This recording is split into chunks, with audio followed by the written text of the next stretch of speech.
চন্দন বাটা সোহাগের রাতের পেশাদ সবার জন্য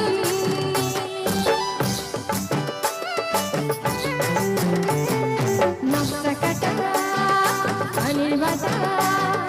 মুখ ঠেকেছে সব শহরের খোপায় কাটা চন্দন বাটা